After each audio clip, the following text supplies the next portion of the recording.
democratic Taiwan, trust is the natural byproduct of transparency and openness. In the fight against this global pandemic, no one can or should be left behind. In this globalized world, Taiwan has not been spared either.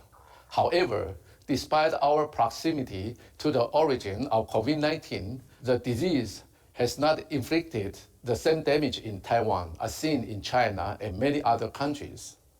This is because Taiwan has been prepared for this for 17 years.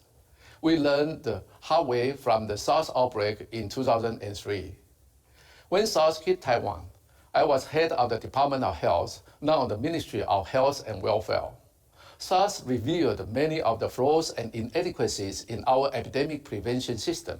After the outbreak abated, we started to rebuild the system. We reviewed and revised the Communicable Disease Control Act and other relevant regulations. During an epidemic, the government is now authorized to designate medical care institutions to function as responding hospitals or isolation hospitals. We can also implement measures to prevent hospital infection. This includes designating separate entrances and exits for inpatients, outpatients, and ER patients. We also formulated standard procedures for surveillance and reporting of communicable diseases and optimized border quarantine protocols. We strengthened our home isolation or quarantine procedures for contacts of confirmed cases or passengers from epidemic areas, and stipulated that the relevant authorities should ensure we always have sufficient critical medical supplies at hand. Disseminating incorrect information about an outbreak is also an finable offense. And SARS made us realize that our Center for Disease Control was not as well staffed as it could have been, prompting us to recruit even more doctors specializing in infectious diseases. SARS also prompted us to establish our first multi-specialized team for epidemic prevention. This made Taiwan better prepared to cope with today's pandemic 17 years later. The three major principles underpinning our current measures for countering COVID-19 were mainly established after SARS. They are prudent action, rapid response, and early deployment. First, prudent action. It is important to monitor emerging infectious disease, especially in the region where we are located, near China. On December 31st last year, Taiwan CDC officers noted a post online with proclamation issued by the local authority in Wuhan, China, detailing a number of suspicious cases of an illness with symptoms similar to SARS. After careful deliberation, we informed the World Health Organization that patients with this illness has been isolated for treatment in Wuhan. This was sent via email through the International Health Regulation Mechanism. Second, rapid response. On December 31st, we also implemented onboard quarantine measures for all passengers flying into Taiwan from Wuhan and activated a series of other preparatory measures. Shortly thereafter, we also established a task force led by Taiwan CDC to monitor the situation and sent 2 experts to Wuhan to conduct on-site investigation. Third, early deployment. On January 21st, the same day that our first COVID-19 patient arrived in Taiwan, our government activated the Central Epidemic Command Center, CECC, and began to implement a range of preemptive measures. This exemplifies our whole-of-government approach. We also enhanced the border control procedures to identify imported cases. All travelers entering Taiwan were screened properly. Since March 19th, 14-day home quarantine is mandatory for all passengers. Close contacts of confirmed cases are also placed under home isolation. After 14 days, all of them have to undergo another 7 days of self-health management. In addition, an adequate supply of PPE has been critical. We experienced a serious shortage of N95 masks during the SARS outbreak. This time, we knew we needed to increase our production capacity for masks and even implement a rationing system if necessary. We can now produce more than 50 million masks a day with plans to eventually produce 20 million masks a day. Among all of the measures we adopted, I would like to point out a critical element of Taiwan model, transparency.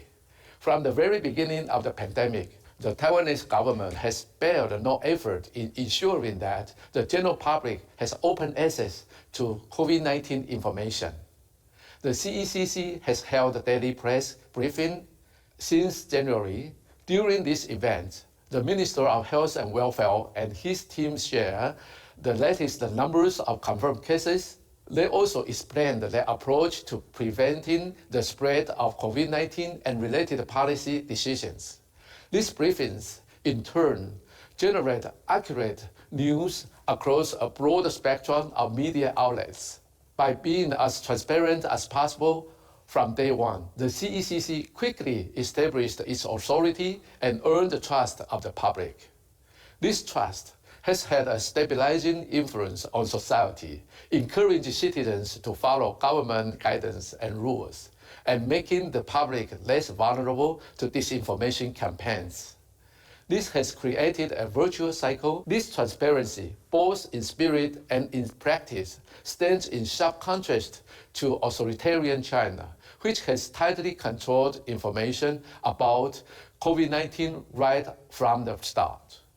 China has attempted to cover things up by eliminating important scientific evidence and delayed sharing information with the international community. It even silenced whistleblowers from exposing the real situation within China. This pandemic has vividly demonstrated that the major distinction between the Taiwan model and the Chinese Communist model lies in transparency and honesty. The Chinese Communist Party's rigid system sows seeds of distrust between the government and its people. In democratic Taiwan, trust is the natural byproduct of transparency and openness. In the fight against this global pandemic, no one can or should be left behind.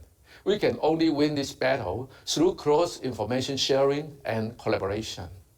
April 30th, we had donated over 3.5 million face masks to the United States and 70 million masks worldwide. We have also donated thermal imaging cameras to our diplomatic allies.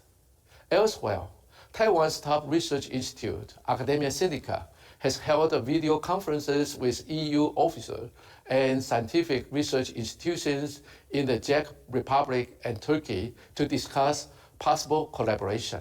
Taiwanese hospitals are also using video conferencing to share our disease prevention experience and techniques with countries that need help. In times of crisis, countries around the globe must unite and work together to overcome challenges. We will continue to help the international community by providing face masks, pharmaceuticals, and technologies. We firmly believe that in a globalized world, we will never be safe unless other countries can bring outbreak under control. For this reason, Taiwan must do its part to stop the spread of this pandemic. For the sake of global unity and international cooperation, Taiwan's participation and involvement in the World Health Organization, the world's most important public health agency, should no longer be blocked. From 2009 to 2019, we applied to attend 187 meetings, but were only invited to 57. In other words, 70% of Taiwan's requests to attend technical meetings were turned down. This lack of timely information exchange has become a hidden risk in the global public health system. Taiwan's participation should not be seen as a political issue. This is about people's life, public health, and human rights. Thanks to strong and active advocacy from such friends as the United States, like-minded countries, and our diplomatic allies, we are glad that WHO has finally reached out to us and set up means of exchanging information about COVID-19 via teleconferencing. But this is a fragmented measure and far from ideal. I believe Taiwan's participation in the World Health Assembly would help the world address COVID-19. We call on WHO to stand up for its self-declared idea of professionalism and neutrality by inviting Taiwan to attend the World Health Assembly as an observer and grant Taiwan full participation in all World Health Organization meetings, mechanisms, and activities without political preconditions. It has become clear